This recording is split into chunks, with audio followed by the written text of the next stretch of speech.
Here I have XIAOMI Redmi K30 Pro, and today I'm going to show you how to insert SIM card and SD card into this device. So for this operation you will need this kind of tool to eject SIM card and SD card slot, which is located here on the bottom edge of your device.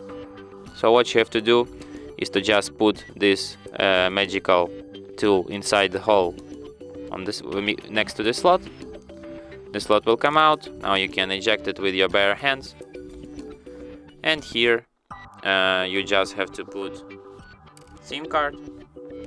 Unfortunately, there is no place for the SD card. And then you just have to put it back into your device. And as you can see, it immediately requires a PIN code to the SIM card. So let's enter my PIN code.